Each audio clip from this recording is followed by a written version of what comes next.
يا أيها الذين آمنوا في السلم كافة صدق الله العظيم.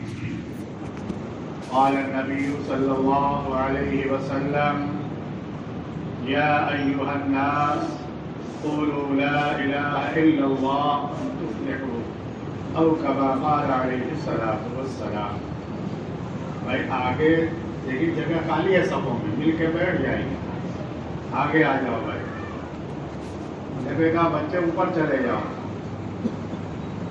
حدیث میں آتا ہے اگر ہمیں اگلی صفوں میں نماز پڑھنے کا ثواب معلوم ہو جائے، پتہ ہو جائے، جس طریقے سے ہم دنیا کے لیے لڑائی جھگڑے آپس میں نزاع کرتے ہیں، اس سے کہیں زیادہ اگلی صفوں میں نماز پڑھنے کے لیے آپس میں جھگڑیں. پہلے جو ہے مولانا بھی جانتے ہوں گے، دیہاتوں میں پہلے پرانے لوگ جمعہ کو صبح سے آنا شروع ہو جاتے تھے مسجدوں میں. ایک دور گزرا ہے، جتنے اب نماز میں رہتے اتنے لوگ تہجد میں رہا کرتے تھے مسجدوں میں. بہت بھی دور گزرا ہے. وہ بھی انسان تھے، کرنے والے کر کے گزر گئے. بہرحال تو اگلی صفوں کا اتنا ثواب ہے، کوشش کرنا چاہیے. آتا ہے جو پہلے آتا ہے جمعہ کے دن مسجد میں تو ایک اونٹ کے قربان کرنے کا ثواب، پھر گھٹتے گھٹتے گھٹتے انڈے تک پہنچ جاتا ہے نا مولانا، تو اس کا ثواب ملتا ہے. بہرحال اللہ کے گھر میں جتنا ہو سکے جلدی آنے کی کوشش کرنا چاہیے. ہمیں اپنے والد صاحب رحمۃ اللہ علیہ نے دیکھا ہے، ہمیشہ اذان سے پہلے مسجد میں گھنٹوں پہلے پہنچتے ہیں. عصر میں جاتے تو عشاء پڑھ کے آتے تھے گھر میں. بہرحال تو اللہ والے کر کے چلے گئے، اب ہم کو بھی کوشش کرنا چاہیے. بہرحال تو مومن کا یہ خاصہ ہے، مومن کے اندر یہ عادت ہونی چاہیے کہ جو چیز ہم کو ہمیشہ کے لیے نفع بخش ہے، ہمیں ہمیشہ کے لیے جو نفع پہنچانے والی ہے، ایسے وقت میں جبکہ سارے راستے مسدود بند ہو چکے ہوں گے، اس کے حاصل کرنے کی کوشش کرنا چاہیے. کیا ہے بھائی؟ جب راستے بند ہو جائیں گے تو کیا کام آئے گی؟ نیکیاں کام آئیں گی. وہاں یہ سکے چلیں گے، 500 کی نوٹ اور ڈالر اور کیا بولتے ہیں یورو، یہ سب چلیں گے. وہاں نیکیوں کا یہ وہ چلے گا. تو مومن کا خاصہ ہے کہ اپنے جو ہے نامہ اعمال میں نیکیوں کے حاصل کرنے کی کوشش کرے. ہمارا کام کوشش کرنا ہے، چلنا ہے، چلانا کام ان کا ہے. فضل ان کا شامل حال رہے گا تو ہمارے لیے آسان رہے گا. بہرحال میرے دوست بزرگوں میں نے جو آیت تلاوت کی ہے دوسری والی، اللہ تعالیٰ قرآن شریف میں ارشاد فرماتا ہے ہم کو مخاطب کر کے، بھائی وہاں کرسی دے دو، کرسی دے دو، کہ اللہ تعالیٰ کہتا ہے کہ اے ایمان والو تم جو ہے کیا کرو، دین میں، اسلام میں، اللہ کی اطاعت میں، جناب آقا سید الانبیاء فخر موجودات جناب محمد رسول اللہ صلی اللہ علیہ وسلم کی اطاعت میں مکمل طور پر پورے داخل ہو جاؤ. دین بٹیر نہیں، آدھا ادھر آدھا ادھر، پوری اتباع کرو. ہر چیز میں پیدا سے لے کر موت تک جتنے مواقع دنیا میں پیش آنے والے ہیں، ہر جگہ پر، ہر موقع پر ہم کو کس کو رہنما ماننا ہے، کس کی ابتدا کرنا ہے بھائی؟ جناب آقا محمد رسول اللہ. آگے کچھ بولیے، ہاں زور سے بولیے. ایک مرتبہ میں بتا چکا ہوں کہ ایک مرتبہ درود شریف پڑھے تو آدمی کتنا ثواب ملتا ہے؟ 10 رحمتیں ہیں، 10 گناہ معاف ہوتے ہیں، 10 درجات بلند ہوتے ہیں. اور سب سے بڑا بخیل، سب سے بڑا کنجوس، سب سے بڑا بغیرت وہ ہے جس کے سامنے جناب محمد رسول اللہ صلی اللہ علیہ وسلم کا نام لیا جائے تو شریف نہ پڑے ایمان والا. اصل تو یہی ہے، میرے زبان سے کہنا نہیں، اصل عمل ہے ہماری زندگی کی. حدیث میں آتا ہے روزانہ اگر کوئی 1000 درود شریف، دیکھیے اس کے لیے کوئی شرط نہیں ہے کہ آپ درود ابراہیمی پڑھیے، پڑھیں گے تو گھر والے کہیں گے جاؤ مسجد میں بیٹھے رہو. صلی اللہ علی نبی الامی وسلم، یہ بھی درود شریف ہے، اس میں دونوں ہے، درود شریف اور سلام بھی ہے، دونوں چیزیں. ہمارے حضرت بڑے حضرت مولانا عبدالحلیم صاحب رحمۃ اللہ علیہ فرمایا کرتے تھے کہ آپ بھی پڑھے صلی اللہ علیہ وسلم، یہ بھی درود شریف ہے. 1000 پڑھے تو آتا ہے مرنے سے پہلے وہ اپنا جنت کے اندر محل دیکھ لے گا. درود شریف کے بہرحال الگ فضائل ہیں، الگ مضمون ہے، تو کرنا چاہیے. سب سے بڑا کنجوس و بخیل آتا ہے، آپ نے ارشاد فرمایا، اس لیے درود شریف پڑھیں گے نا بھائی، نہیں تو ہمارے حضرت فرمایا کرتے تھے کہ کم سے کم زیادہ جو تعداد ہے 300 ہے، پڑھ لیا کریں. آسان ہے، نہ اس کے لیے باقی شرط ہے، نہ وضو شرط ہے. آپ راستے میں کہیں جا رہے ہیں زبان سے پڑھتے رہیے، ذکر کیجیے، اس سے دیکھیے فائدہ ہوتا ہے. آج کا جو ماحول ہے جہاں پر ہر جگہ قدم قدم پہ ہمارے ایمان پہ ڈاکہ ڈالنے کی فکریں ہیں، ہر اعتبار سے، چلنے کے اعتبار سے، نظر کے اعتبار سے، سوچ کے اعتبار سے، تو آپ اگر اس طرف متوجہ رہیں گے تو انشاءاللہ اس سے بچے رہیں گے اور غافلین میں آپ کا شمار نہیں ہوگا، بلکہ اللہ کے یاد کرنے والوں میں. بہرحال ہم کو آپ صلی اللہ علیہ وسلم کی اتباع کرنا ہے. اور یہ کون سا مہینہ چل رہا بھائی؟ کوئی دوسرا بتائے، مولانا نہیں آئے. رجب تو یاد رہے گا، کچھ اس کے اندر دین نہیں ہے، خرافات ہیں، تو یاد رہے گا. کچھ اس کے اندر کچھ خرافات بھی ہیں جس کو ہم دین سمجھتے ہیں. دیکھیے ہمیشہ کوئی بھی چیز، میرے والد صاحب حضرت مولانا منیر احمد صاحب قالینہ رحمۃ اللہ علیہ فرمایا کرتے تھے، کوئی بھی چیز دیکھ کر مت کرو، سیکھ کر عمل کرو. دیکھی دیکھا مت کرو. آج ہم دیکھا دیکھی ہمارے باپ دادا تو یہ فلاں کرتے ہیں، نہیں، سیکھ کر عمل کرو. دین کے معاملے میں ہم بھولے بن جاتے ہیں، اور دنیا کے معاملے میں دیکھیے آج قانون ڈرائیوری کے کتنا سخت ہوتا جا رہا ہے. اور آدمی جب جاؤ تو بات کرتا ہے یہ ہو رہا ہے تو وہ ہو رہا ہے، یا اور چیزیں قانون بنتی جا رہی ہیں. آدمی اس کی رعایت کرتا ہے، اس کے بغیر باہر نہیں نکلتا، اس قوانین کی پوری احتیاط کرتا ہے، کہیں میں پکڑ میں آ جاؤں، بلکہ اور اب ہمارے اوپر نگاہیں جیلوں میں ڈال دو، کیا کیا ہو رہا ہے. تو آدمی ہوشیار رہتا ہے، لیکن دین کے معاملے میں بالکل، ارے یہ تو بہت سے لوگ کہیں گے نئے نئے مولوی، نیا نیا فتویٰ. ہمارے مفتی حنیف صاحب گرینی جو ہے رحمۃ اللہ علیہ فرمایا کرتے تھے، شاہ رسول اللہ صاحب کے خلیفہ تھے، بہت اللہ نے نوازا تھا علمی صلاحیت. کہتے تھے آج کل لوگ کہتے ہیں نئے نئے مولوی، نیا نیا فتویٰ. نہیں بھائی، دین کبھی نہیں نیا نہیں ہے. دین تو ہمارا آپ صلی اللہ علیہ وسلم کے ذریعے سے. یہ جو علماء ہیں، جو دین کی سوجھ بوجھ رکھنے والے، وہ ہمیں چاہتے ہیں میں آپ کو کہ ہم ہمیشہ ہمیش کے نقصان والے، خسارے والے، گھاٹے والے جگہ سے بچ جائیں.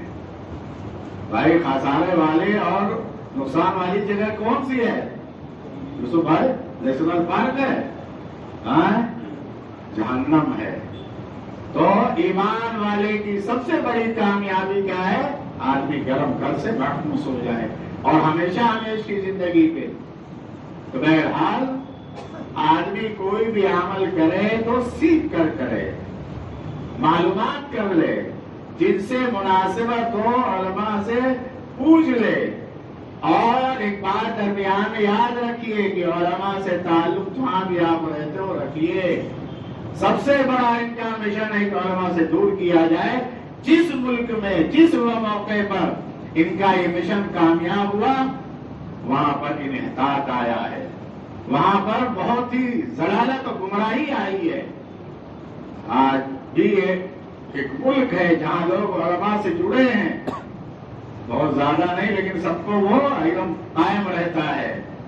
تو اس لیے میرے دوستوں بزرگوں، آپ بھی جہاں رہتے ہو، یہ چاہے مسجد میں ہو، مدرسے میں جو مکتب پڑھانے والے ہیں، یہ مکاتب ہمارے اسلام کے قلعے ہیں، اسلام کو محفوظ کرنے والے ہیں۔ علامہ اقبال مرحوم جب انہوں نے یورپ اور سب دورہ کیا اور وہاں کے حالات دیکھے جہاں قال اللہ قال رسول کی صدائیں بلند ہوتی تھیں، ہزار لوگ حدیث کے درس دیے جاتے تھے، وہاں کوئی اذان دینے والا نہیں۔ ان کا مشن علماء سے دور کیا، کیا ہوا؟ ساری جو ہے دوریوں کی وجہ سے ایک دم گمراہی عام ہو گئی، نسلیں جو ہے ایمان سے دور ہو گئی۔ اس لیے اپنے آپ کو ضرور علماء سے رابطہ رکھیے، پوچھیے، اور جو ہے مکاتب پڑھانے والے کی قدر کیجیے، دل سے قدر کیجیے، زبان سے نہیں۔ ابھی میں پچھلے اتوار کو جب وہاں گیا تھا، چری مدرسے میں پروگرام تھا، وہاں بھی میں نے کہا کہ بھائی دل سے قدر کیجیے۔ تقریباً وہ مدرسہ ہے اپنا بہت پرانا، 1985 میں والد صاحب کی سرپرستی میں آیا، اٹگام کے پاس۔ 19 بچوں کا حفظ ختم تھا، گیا تھا، بلایا تھا انہوں نے بہت اس سے اتوار کو۔ تو عوام جو آئی تھی، اپنے دل سے قدر کیجیے۔ آپ کے محلے کی مسجد میں امام ہے۔ اچھا، ایک چیز یہ بھی ہے کہ ہم ٹیوشن کے لیے، اسکول کی فیس کے لیے بہت ہی سخی بن جاتے ہیں۔ 1000 روپے، 2000، 500 جو فیس ہوتی ہے دیتے نہیں دیتے بھائی، ہے نا، کیونکہ اس کی قدر معلوم ہے۔ بچہ پڑھے گا انجینئر، دیکھیے یاد رکھیے، ہم کو انجینئر کی بھی ضرورت ہے، ڈاکٹر کی بھی ضرورت ہے، وکیل کی بھی ضرورت، سب پڑھائیے، لیکن بچہ مسلمان رہے، بس یہ ہے۔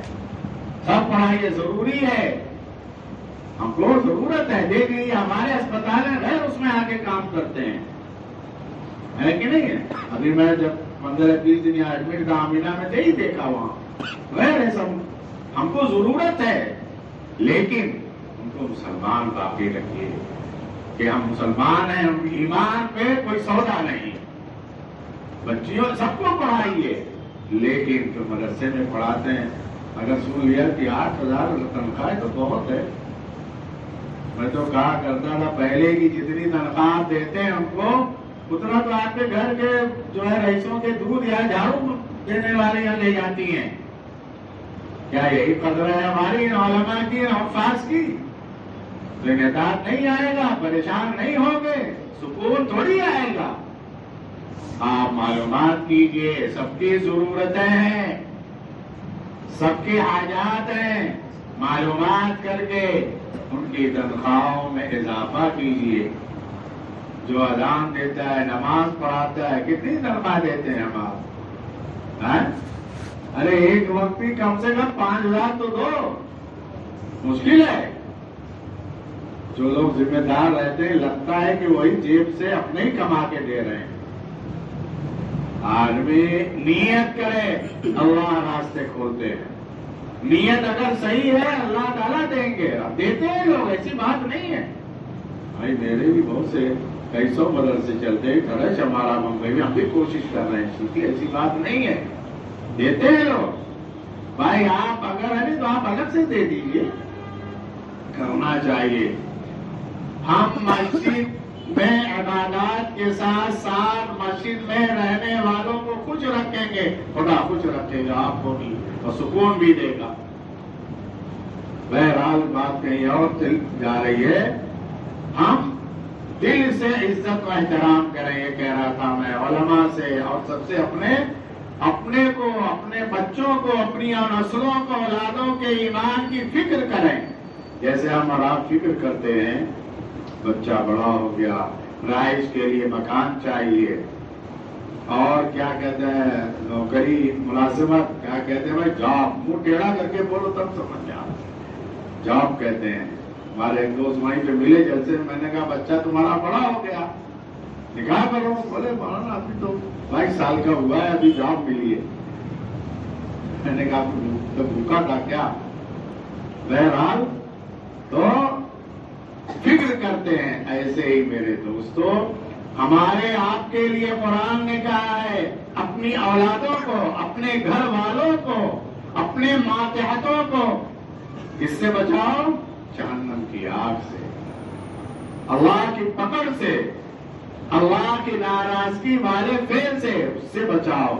جس طریقے سے آپ کے لیے ہمارے لیے ضروری ہے کہ ہم اپنے گھر والوں کے لیے حلال روزی کی فکر کریں، ایسے ان کے لیے دین کی، ایمان کی عملی طور پر بھی فکر کرنا ضروری ہے. اولادوں کے لیے بہت میرے دوستوں، اور یہ بھی دیکھیے اس دور میں سختی مضر ہے.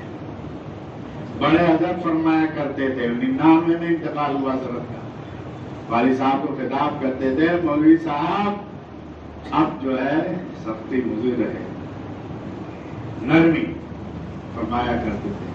اس وقت ان کی کتنا 90 کے آس پاس عمر تھی. تو میں تو یہ بھی کہا کرتا ہوں کہ اس دور میں باپ کو بیٹے کی طرح کرنا پڑتا ہے تربیت کے جواب میں. والد صاحب رحمۃ اللہ علیہ فرمایا کرتے تھے کہ اس دور میں اولادوں کی تربیت کا بڑا انحطاط کا دور ہے ہر جگہ. اس لیے میرے دوستو اپنے گھر کے بچوں کی تربیت کے بارے فکر مند ہوں. کہاں جا رہا ہے، کہاں آ رہا ہے، دیکھیے نئے نئے فتنے، کیا مزاحیت ہے، شکیلیت ہے، کیا کیا فتنے اٹھ رہے ہیں. اور قیامت قیامت میں سے فتنے اٹھیں گے، فتنے اٹھیں گے. جیسے نئی نئی بیماریاں آتی ہیں ہم مقابلہ کرتے ہیں علاج کے ذریعے، ایسے ان فتنوں کا بھی جو ہے مقابلہ کریں گے اپنے اعمال صالحہ کی مضبوطی سے، اللہ کے تعلق سے، نماز کی پابندی سے اور دین کے احکامات پر عمل کرنے سے ہم اس کا مقابلہ کریں گے. پھر اللہ تعالیٰ ہم سے محفوظ رکھے گا. خود بھی کریں گے اور دوسروں کے لیے فکر مند رہیں گے. یہ نہیں ایمان والے کا خاصہ نہیں اکیلے کامیاب ہو جائے، پڑوسی ہے اور امت مسلمہ ہے، نہیں ہم کچھ کر سکتے، کم سے کم دعا تو کر سکتے ہیں. آج حالات دیکھیے ساری دنیا کے، ہم آرام سے ہیں. کیا حال ہے مسجد اقصیٰ کے حفاظت کرنے والوں کا؟ چھوٹے چھوٹے بچے ٹھنڈک میں ٹٹول رہے ہیں، ان کے پاس پہننے کے لیے کپڑے نہیں ہیں.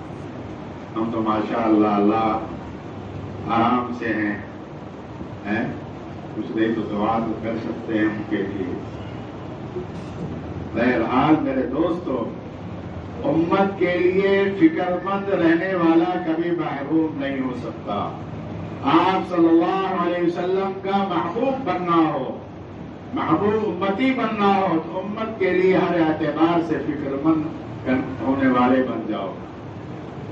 ان کے لیے ہر اعتبار سے کہ ان کی دنیا بھی سنور جائے، دین بھی سنور جائے. ہم ہر کام نہیں کر سکتے، ہر جگہ نہیں جا سکتے. کیا 10 منٹ اللہ کے سامنے ہاتھ نہیں اٹھا سکتے؟ ہمارے والد صاحب جو لوگ بیٹھ ہوتے کہتے تھے کہ 10 منٹ کم سے کم امت کے لیے دعا مانگنا شرط رہتی. نہیں کر سکتے. دعا آپ نے مانگ لیا اللہ سارے مومنین مومنات کی مغفرت فرما، فرشتہ آپ کو کہے گا کہ پہلے تمہاری ہو، اور سب کے برابر جتنی بھی تعداد ہے آپ کو ثواب مل گیا. اس لیے جو ہے ایمان کی، اعمال صالحہ کی، سلامتی کی، فکر کی بہت ضرورت ہے اس وقت. اور میرے دوستوں بزرگوں، جو قوانین ہوتے ہیں کسی بھی ملک کے، اس کی خلاف ورزی مت کیجیے، کیونکہ لوگوں کی نگاہیں ہمارے اوپر بہت سخت ہیں. ہر اعتبار سے اپنے آپ کو اس سے بھی کاغذی اعتبار سے کوئی بھی چیز ہو، جیسے کیا ہے آج کل آدھار ہے، کیا ہر اس میں آپ کی تعریف صحیح ہو، نام صحیح، اسپیلنگ ایک ایک صحیح ہو. جو بھی ہے اس سے بھی ہوشیار رہیے. خریدتے ہیں ملتے ہیں 20 سال سے ہیں، راشن کارڈ نہیں ہے اور وہ نہیں سب بنا کے رکھیے. ان کا مشن جو ہے بڑا خطرناک ہے، لیکن خطرناک اس وقت ہے اللہ نہیں چاہے گا تو کچھ نہیں کر سکتے. اللہ نہیں چاہے کچھ نہیں کر سکتے، لیکن ہم اپنے میں کہا کرتا ہوں کہ ہر جگہ زبان نہیں بولتی، کاغذ بولتا ہے. ہر جگہ زبان نہیں بولتی. آپ کو خاموش کر دیا جائے گا، آپ کا کاغذ دیکھا جائے گا. نہیں ہوتا بھائی. اس لیے ہر چیز درست رکھیے، بچوں کا پیدا ساری چیزیں. بہرحال میں نے یہ اطلاع کہا تھا یا ایھا الذین آمنوا فی السلم کافہ. دیکھیے اس مہینے کے اندر آپ صلی اللہ علیہ وسلم چاند ہوتا تو دعا پڑھتے تھے، اے اللہ مجھ کو کیا بھائی رجب شعبان اور رمضان برکات ہیں. اور دوسری چیز مختصر یہ ہے کہ دیکھیے 22 رجب کو کچھ مولانا تو ماشاءاللہ بڑی تفصیل سے کہ میں نے پہلے کہہ دیا تھا وہ موضوع باقی رہے گا، آپ آئندہ پھر چلائیے. وہ تفصیل سے ہر مہینے کو سے بتا رہے ہیں. لیکن دیکھیے 22 رجب کو ایک وہ ہے کیا کہتے ہیں لوگ مناتے ہیں، اس کی کوئی وہ نہیں ہے میرے خیال میں. آپ کیجیے، دین پر عمل کیجیے کہ آپ کے پیسے بھی خرچ ہوں، ثواب بھی نہ ملے، گناہ ملے، صحابہ سے قدوت دل میں آئے. 22 رجب کو حضرت امیر معاویہ رضی اللہ تعالیٰ عنہ کی وفات ہے. بڑی شیعہ لوگ اس دن انہوں نے دعوت کیا خوشی میں، اور اس کا کھانے کے بعد ہاتھ جو ہے ایک مٹی کے برتن میں دھویا، اس کو پھینک دیا. اسی کو کوڑا بولتے ہیں. اسی کو کیا بولتے ہیں بھائی؟ یہ صحابہ سے عناد ہے. یاد رکھو جو صحابہ سے بغض رکھے گا نہ دنیا میں اچھا رہے گا نہ آخرت میں. اگر آپ نے صحابہ کو بیچ سے ہٹایا تو دین کہاں ملا آپ کو؟ بھائی صحابہ کو آپ نے اگر پورا کر لیا تو دین کہاں ملا؟ آپ صلی اللہ علیہ وسلم کے واسطے سے انہیں سے تو ملا ہے. آپ نے کیا فرمایا؟ صحابی میرے کنجوم ستارے کے مانند ہے، کسی کی بھی اتباع کرو کہ کامیاب ہوتا ہو. کسی نے پوچھا کہ صحابہ کا جو بہت مطلب تھوڑی دیر زیارت کی ہو آپ صلی اللہ علیہ وسلم کی، ان کے مرتبے کے برابر کوئی قطب، کوئی غوث، یہ سب بزرگوں کے مقامات ہیں. جیسے ایم ایل اے ہوتا ہے، ایم پی ہوتا ہے، کونسلر ہوتا ہے، پردھان ہوتا ہے، ایسے بزرگوں کے یہاں بھی سب ہے اور سب مسلط ہوتے ہیں دنیا کے اندر. ایسی بات نہیں، کبھی موقع ہوا سنائیں گے واقعات ان کے. تو کہا کہ حضرت امیر معاویہ رضی اللہ تعالیٰ عنہ کسی جنگ میں تشریف لے گئے ہوں، گھوڑے پر سوار ہوں، گھوڑا چلا ہو، جو دھول اڑتی ہے اس سے جو ناک کے اندر گندگی بنتی ہے اس کے برابر بھی کوئی غوث و قطب نہیں بن سکتا. صحابی صحابی ہے، چاہے ایک لمحے کے لیے آتا ہے آپ صلی اللہ علیہ وسلم کی صاحب سے زیارت کی، وہ صحابی ہو گیا. بعض آتا ہے حدیث میں کہ کوئی آیا دیہات کا، آپ صلی اللہ علیہ وسلم نے سوال کیا، کیا فرماتے ہیں؟ کہا ایمان لے آؤ، یہ عمل کرو، یہ عمل کرو، بس چلے گئے. آپ نے چاند والا جس کو جنتی دیکھنا ہو دیکھ لو، بس ہو گئی. اتنی دیر زیارت کی، وہ بھی صحابی ہے.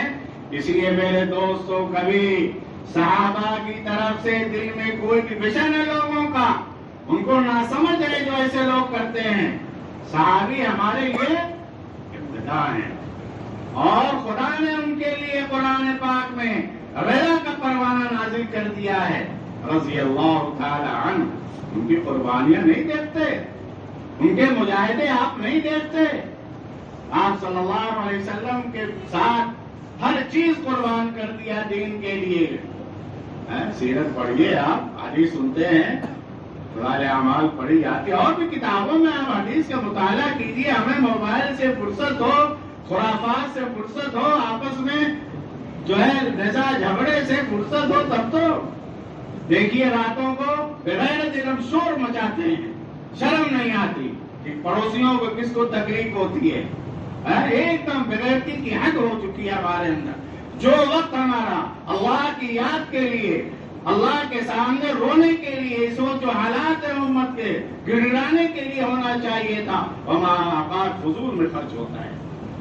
ہم دوسروں کو دلی تکلیف پہنچاتے ہیں، کتنے بیچارے بیمار ہوتے ہیں، شور کرتے ہیں. نہ ماں باپ کو خیال ہے ہماری اولاد کیا کر رہی ہے، نہ بڑوں کو سمجھ ہے. اللہ سب کو صحیح سمجھ دے، ورنہ خدا ایسی پکڑ کرتا ہے پھر آدمی نہ ادھر کا ہوتا ہے نہ ادھر کا ہوتا ہے. اس لیے اپنی زندگی ایمانی بنائیے. مومن کامل وہ ہے جس کے اعضاء سے، جوارے سے، زبان سے کسی مومن کو تکلیف نہ پہنچے. حقوق العباد اللہ معاف کر سکتا ہے، حقوق العباد بغیر توبہ کے بغیر معافی نہیں معاف کرے گا. چاہے ایک پیسہ ہو. حضرت شیخ بھائی وقت ہو چکا ہے. بہرحال پھر آئندہ حضرت شیخ رحمۃ اللہ علیہ مولانا زکریا صاحب کے کتب خانے پہ جو کام کرتے تھے، کہتے تھے مولوی تو اپنی دیکھ لینا، میرے پاس ایک پیسے کی 700 مقبول نمازیں نہیں ہیں، یعنی کاروبار میں اگر کچھ نہیں کچھ ہوا تو میں نہیں دے سکتا، تو سمجھنا. بہرحال میرے دوستو، اللہ تعالی اس باعث کو کوئی مت کیجیے. آپ کو اگر محبت ہے کچھ پیسے مثال ثواب کر